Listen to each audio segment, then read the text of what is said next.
இன்று ஒரு கருப்பு நாள். இன்று இளைஞர்களின் எழுச்சி நாயகனாக இருக்கும் அண்ணன் ஆம்ஸ்ட்ராங் அவர்கள் இருந்தது மனதிற்கு ரொம்ப ஒரு நெகிழ்ச்சியான சம்பவமாக இருக்கு. அதாவது ஒரு தேசிய கட்சியோட தலைவருக்கு இந்த நிலைமை அப்படின்னாக்க என்ன மாதிரி அழிவுற மாதிரி ஆளுங்கெல்லாம் யோசிச்சு பாருங்க. இது இந்த படுகொலை நடந்தது மிகவும் கண்டிக்கத்தக்கது, வருந்தத்தக்கது.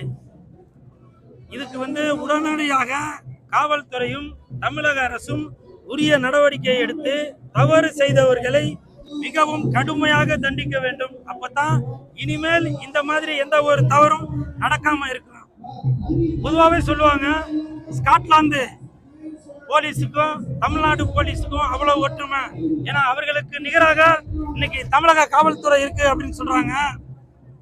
காவல்துறை அதிகாரிகளே, உங்களுக்காக தயவு செய்து உங்க காலை தொட்டு கேட்டுக்கிறேன், இந்த ஒரு விஷயத்தை மட்டும் நீங்க எங்களுக்கு பூர்த்தி செஞ்சு கொடுங்க. பொதுமக்களாகிய உங்க அவங்கள்ல இருந்து ஒருத்தரா நான் கேட்கிறேன், பட்டி தொட்டி எங்கும் சந்து பொங்குத்து எங்கும் ஒரு சிசிடிவி கேமரா வைங்க. ஏன்னா இன்னைக்கு பல இடங்கள்ல தவறுகள் நடந்துட்டு இருக்கு. வெட்டு குத்து நடக்குது, திருட்டுத்தனம் நடக்குது, செயின் பருப்பு நடக்குது.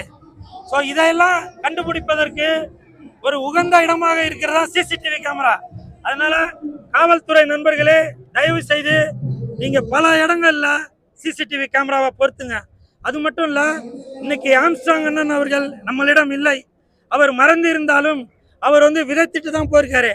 அந்த ஆலமரம் கண்டிப்பாக மக்களுக்கு உதவும் வகையில் தான் இருக்கும். இந்த தம்பி நீங்க விட்டு போன பாதைகளை தொடருவான், நான் தொடருவேன், இந்த தம்பி தொடருவான், இந்த தம்பி தொடருவான்.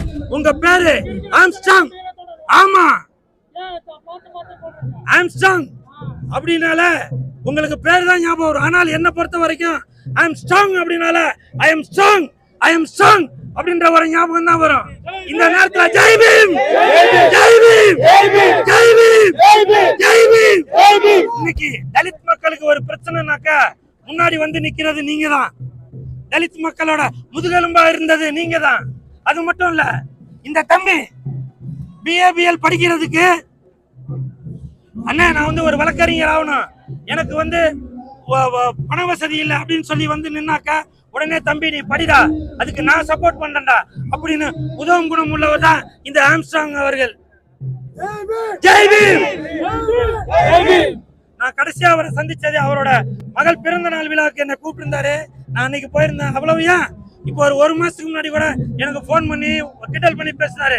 என்ன கூல் சுரேஷ் கட்சின்னு ஆரம்பிச்சிருக்கா, இன்னப்பா நீ எல்லாம் பெரிய ஆளுவா அப்படின்னு சொல்லி சொன்னாரு. நான் சொன்னேன், அப்படிலாம் இல்லைண்ணா, நீங்க தான் பெரிய ஆளு, என்னைக்குமே உங்களோட தம்பிங்க நாங்க.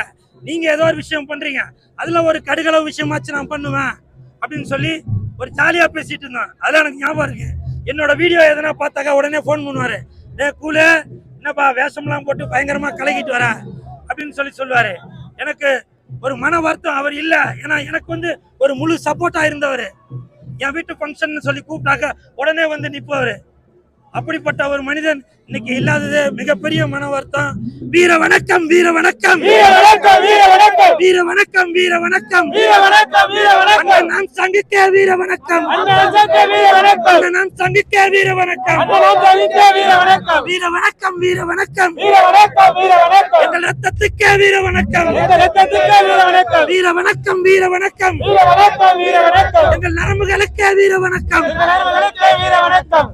ஆம்ஸ்ட்ராங் சார், நீங்க இல்லாதது எங்களுக்கெல்லாம் மிகப்பெரிய மனக்குறை. கண்டிப்பாக நீங்க மறைந்தாலும் அந்த வானில இருந்து அந்த மேகமாகவோ அந்த மழையாகவோ காற்றாகவோ நிழலாகவோ கண்டிப்பாக நீங்க மக்களுக்கு உதவி செய்துட்டு தான் இருப்பீங்க. நீங்கள் விட்டு சென்ற பாதையை உங்கள் தம்பிகள் ஆகிய நாங்க தொடர்ந்து அதை செய்துட்டே தான் இருப்போம். வீர வணக்கம், வீர வணக்கம், வீர வணக்கம், வீர வணக்கம், வீர வணக்கம், வீர வணக்கம், வீர வணக்கம், வீர வணக்கம். நாம் சங்கிக்கே வீர வணக்கம், நாம் சங்கிக்கே வீர வணக்கம், நாம் சங்கிக்கே வீர வணக்கம், நாம் சங்கிக்கே வீர வணக்கம்.